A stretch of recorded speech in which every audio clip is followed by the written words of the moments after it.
Welcome to रजीज teaching with logic YouTube channel. आज हम लोग वापस से लेके आए हैं क्लास 9th का फिजिक्स और उसका फर्स्ट जो है लेक्चर हम लोग कंप्लीट कर चुके हैं। आज सेकेंड लेक्चर पे चलते हैं।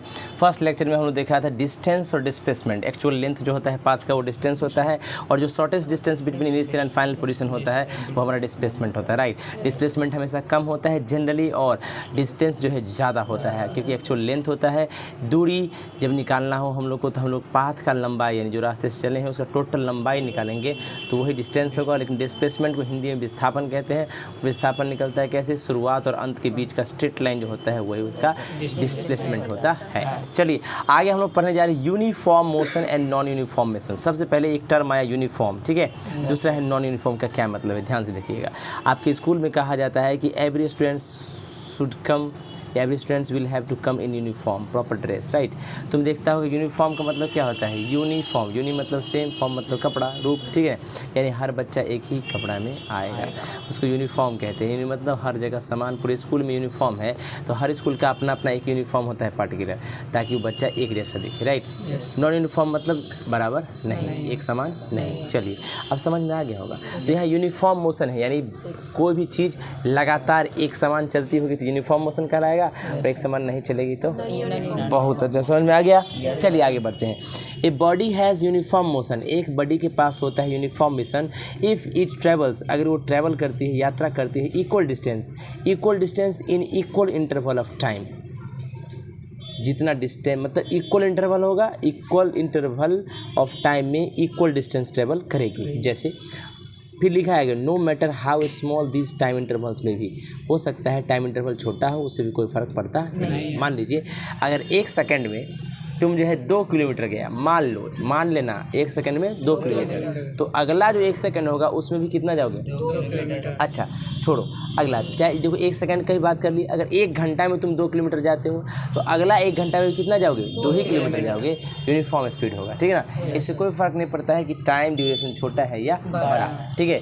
तो हर टाइम ड्यूरेशन में इक्वल डिस्टेंस ट्रेवल करेगा, इक्वल टाइम में। जैसे 1 सेकंड में 1 किलोमीटर तो अगले 1 सेकंड में भी 1 किलोमीटर, फिर अगले 1 सेकंड में भी uniform motion. Right, for example A car running at constant speed से 10 मीटर पर सेकेंड। मान लो एक कार कांस्टेंट स्पीड से चल रही है 10 मीटर पर सेकेंड, मतलब 1 मीटर में कितना जाएगा? 1 सेकंड में कितना मीटर? 10 मीटर जाएगा। फिर अगले 1 सेकंड में कितना जाएगा? Will cover equal distance of 10 metre every second, मतलब हर सेकंड में 10 मीटर जाएगा। तो इसका मोशन पक्का क्या होगा? यूनिफॉर्म होगा। राइट, हर सेकंड देखो 1 सेकंड में 10 तो अगले 1 सेकंड में भी 10, हर सेकंड में 10 मीटर जाएगा, ठीक है। यूनिफॉर्म स्पीड कहलाएगा, यूनिफॉर्म मोशन कहलाएगा। Please note that distance time graph for uniform motion in straight line. भाई तो अब समस्या क्या आया कि सर हमको ग्राफ खींचना है। किसका ग्राफ खींचना है? यूनिफॉर्म मोशन का।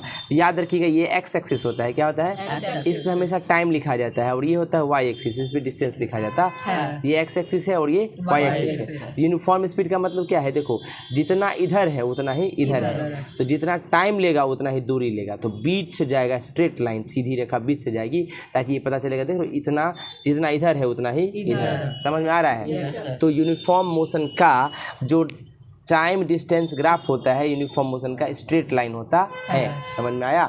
चलिए ए बॉडी हैज़ नॉन यूनिफॉर्म, अब नॉन यूनिफॉर्म है। अच्छा बताओ कभी ऐसा हुआ है कि घड़ी का कांटा चल रहा है 1 सेकंड, फिर 5 सेकंड अपने बढ़ गया, फिर चलते चलते 50 सेकंड हो गया अपने आप, एक मुड़ गया, ऐसे कड़कड़ा गया कांटा? ऐसा नहीं ना है। इसका मतलब टाइम तो फिक्स रहता है, डिस्टेंस हम लोग आगे ज़्यादा कम कर सकते हैं। एग्जाम्पल टाइम घड़ी का सुई तो मान लो 5 मिनट है तो 5 मिनट 6 पंचे 30, राइट।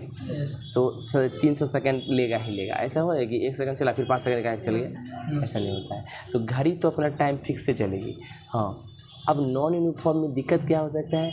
कभी हम ज़्यादा चल जाएंगे और कभी न ज़्यादा न कम। बबल गम खाओगे क्या? चलिए आगे बढ़ते हैं हम लोग। सुनिए ए body has non uniform motion, एक बॉडी के पास क्या है?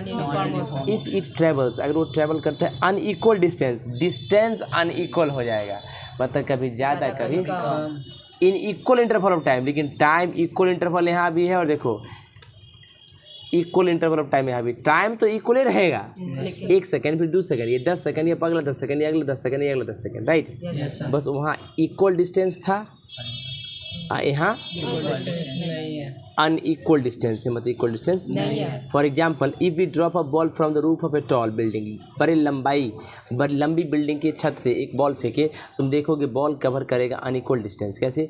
शुरुआत में नज़दीक रहेगा, फिर नज़दीक, फिर दूर होते जाएगा, समझ रहे ना? देख लो पहले थोड़ा सा, फिर थोड़ा बढ़ा, फिर थोड़ा बढ़ा, फिर थोड़ा बढ़ा, फिर थोड़ा बढ़ा, फिर थोड़ा बढ़ा, राइट? तो देख रहे हो टाइम सेम लगेगा। 4.9 मीटर चला फर्स्ट सेकंड में, लेकिन सेकंड सेकंड में 14.7 चला, फिर थर्ड सेकंड में 24.5 चला। समझ रहे बात को? इसका मतलब अनइक्वल डिस्टेंस है लेकिन इक्वल टाइम इंटरवल है। डिस्टेंस अनइक्वल हो गया, नॉन यूनिफॉर्म स्पीड हो गया, right?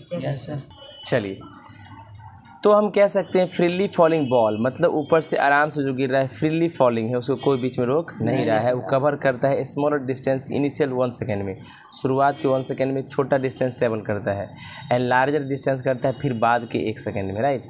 Interval. From this discussion हम क्या कह सकते हैं कि मोशन जो है फ्रीली फॉलिंग बॉडी का, यानी ऊपर से आराम से गिरता हुआ जिसमें बीच में रुकावट उसका कोई नहीं है, एग्जाम्पल होता है नॉन यूनिफॉर्म मोशन का।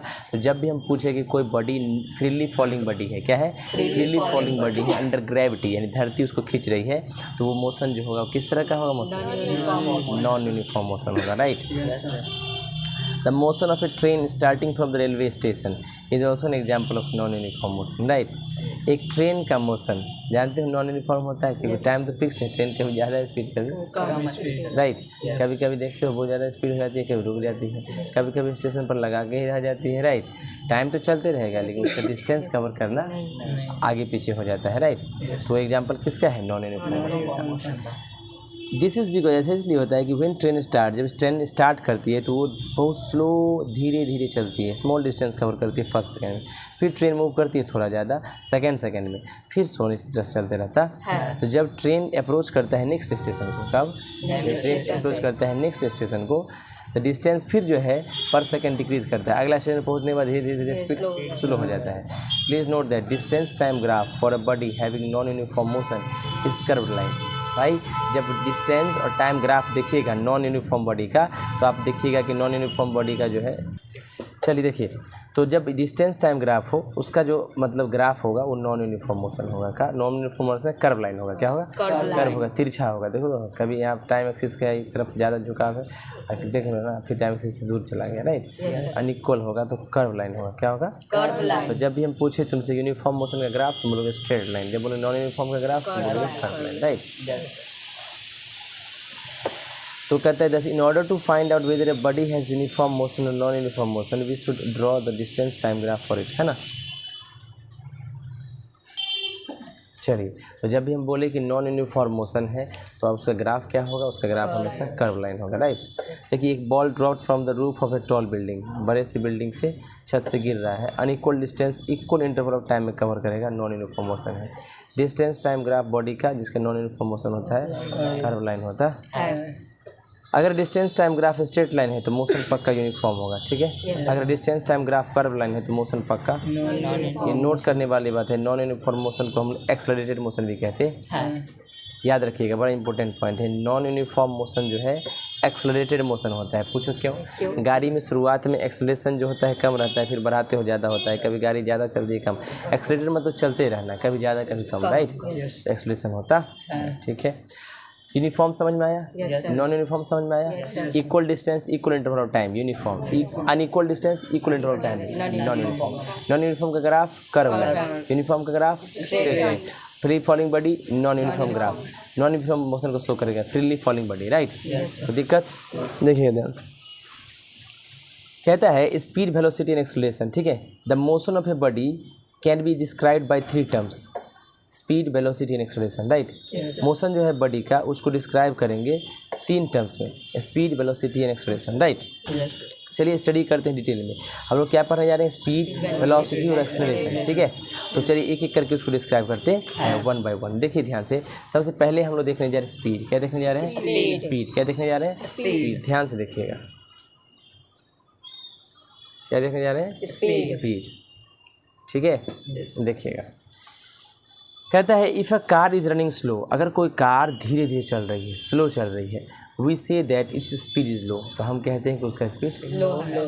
And if car is running fast, अगर कोई कार रनिंग फास्ट है, तेज़ी दौड़ रही है, तेज़ी से चल रही है, तो हम कहते हैं उनका स्पीड ज़्यादा। 10। The speed of a body gives an idea, तो स्पीड से हमको बस ये पता चलता है कि कोई चीज़ स्लो है, हाउ स्लो और fast that body is moving, कोई चीज़ कितना स्लो चल रही है, कितना फास्ट चल रही है, बस यही बात स्पीड बताता है। स्पीड सिर्फ ये बताता है कि कोई चीज़ स्लो है या फास्ट है। तो बस जब कोई कार स्लो है तो स्लो दिख रही है चलता हुआ, तो स्पीड लो कहते हैं, अगर फास्ट है तो फास्ट कहते हैं, हाई कहते हैं। वी कैन नॉट डिफाइन, लेकिन डिफाइन तो करना पड़ेगा स्पीड ऑफ मूविंग बॉडी का। कैसे? स्पीड जो है बॉडी का वो डिस्टेंस टेबल पर यूनिट टाइम होता है। स्पीड जो होता है डिस्टेंस टेबल पर यूनिट टाइम होता है। स्पीड जो है बॉडी का can be calculated by dividing the distance travelled by the time taken to travel this distance. So formula for speed can be written as speed equals to distance upon time taken. Speed equals to distance upon time taken. तो speed जब भी पूछे समझ लीजिए कितना distance चला, कितना unit time, ठीक है, बस स्पीड निकल जाएगा। मान लीजिए अगर बॉडी डिस्टेंस चला एस, कितना डिस्टेंस चला, कितना टाइम लिया, तो स्पीड इसका कितना हो जाएगा, तो एक फॉर्मूला आ गया v equals to S by t, है ना। अच्छा, distance equals to speed into time होता है, राइट। तो हम लोग डिस्टेंस को डी से भी दिखाते हैं और यहाँ डिस्टेंस को स्मॉल एस से दिखाया गया है। तो डिस्टेंस स्पीड को यहाँ वी से दिखाया गया इनटू टाइम से। ये तरीका फिजिक्स का है और ये जनरल तरीका है, ठीक है, क्योंकि हम लोग नॉर्मल वे में पढ़ते हैं इसीलिए।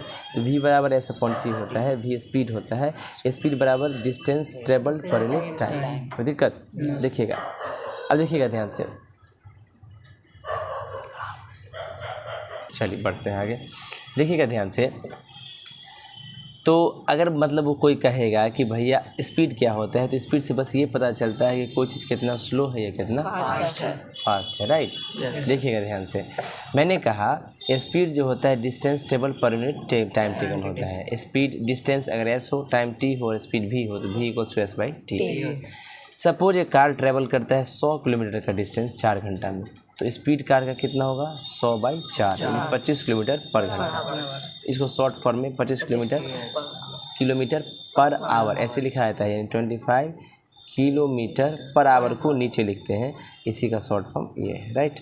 देखिए ध्यान से, स्पीड जो है कार का 25 किलोमीटर पर आवर हुआ, इसका मतलब है कि कार ट्रैवल करता है कि डिस्टेंस कितना, 25 किलोमीटर एवरी 1 आवर, हर 1 घंटा में। एबव गिवन फार्मूला, जो ऊपर का फार्मूला है कैलकुलेट करने के लिए स्पीड हैज़ 3 क्वांटिटी, इसमें 3 चीज़ें हैं, एक तो है डिस्टेंस, एक है टाइम, एक है speed. In it speed, distance table and time taken.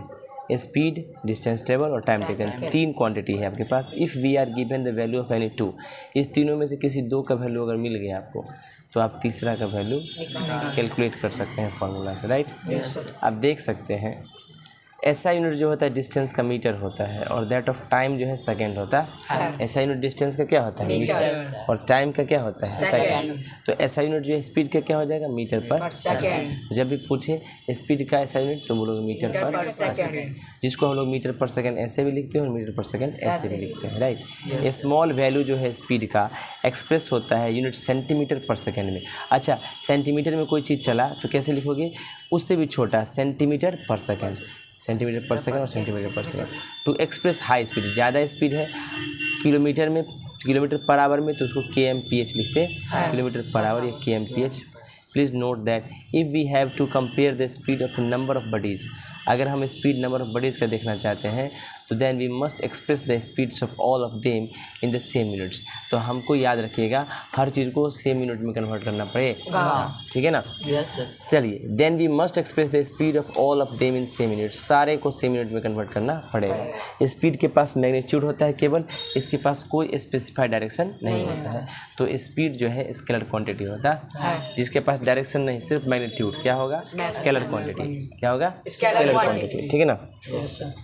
आगे देखिए, मैंने कहा कि हम लोग चलते हैं आगे। स्पीड जो है रनिंग कार का किसी भी इंस्टेंट पे, मान लो कोई कार रनिंग कर रहा है, राइट, तो किसी भी क्षण स्पीड जो है time is shown by instrument call speedometer. मान लो गाड़ी चल रहा है, हमको किसी भी क्षण स्पीड जानना है, तो स्पीडोमीटर नाम का एक डिवाइस गाड़ी में लगा रहता है, उससे आप जान सकते हैं, जो कि फिक्स होता है कार में। स्पीडोमीटर क्या देता है, स्पीड देता है किलोमीटर पर आवर में, किलोमीटर पर आवर में। और distance travelled by a car is measured by another instrument, called odometer. अच्छा, डिस्टेंस टेबल जो होता है वो किसके द्वारा बताया था? ओडोमीटर। इसमें देखो पता चलता है किलोमीटर पर आवर, ये कितने 85 किलोमीटर पर आवर से की स्पीड से गाड़ी चल रहा है। और यहाँ पर देखो लिखा है क्या कि भाई ओडोमीटर बताता है कि कितना डिस्टेंस चला है, राइट? दिक्कत which is also installed in the car, जो कार में इंस्टॉल रहता है। It records the distance in kilometre, ये किलोमीटर में डिस्टेंस को बताता है। एक तो शायद 2 है कि 20 है? 2 है, 2 किलोमीटर। और कितना चल रहा है अभी गाड़ी? 85 किलोमीटर पर घंटा से। फ्यूल कम है, इसमें तेल भरवा, ठीक है ना? देखिए ध्यान, समझ में आ गया? चलिए, नहीं फ्यूल फुल है, फुल से थोड़ा सा कम है। यहाँ ई लिखा है, एम्प्टी रहता है ना, वह गाड़ी मतलब पैसा वाला आदमी, ठीक है। इसका मतलब क्या जी? अच्छा 90 किलोमीटर होगा, सॉरी 85 नहीं होगा, क्योंकि 10 का यूनिट है ना, 10 का गैप है, 80 से 100 है, तो यानी बीच में 10 होगा ना, 90 किलोमीटर 20 का गैप है तो 10 होगा बीच में। तो 90 किलोमीटर पर आवर से गाड़ी चल रहा है और 2 किलोमीटर गाड़ी चला है, नया गाड़ी है और टंकी फुल है इसका, ठीक है ना? चलिए, इमेजिन मत करो कि तुम्हारा है। चलिए, तो आज के लिए हम लोग इतना ही रखते हैं, छोटा सा लेक्चर था। लेक्चर को प्लीज़ आप पढ़ के आइए, याद करके आइए। कल हम इस लेक्चर का लंबा लेक्चर लेते हैं, कोशिश करते हैं कल इसका एक पार्ट ख़त्म करने का, और बिल्कुल ख़त्म हो भी जाएगा कल, ठीक ना? पहला पार्ट आसान पार्ट है और बहुत ईजी है, इसको कल हम सॉल्व करने का प्रयास करेंगे, ख़त्म करेंगे। उसके बाद आप लोग क्वेश्चन आंसर बनाइएगा। आज के लिए इतना ही। Thank you so much, good night, enjoy reading, thank you.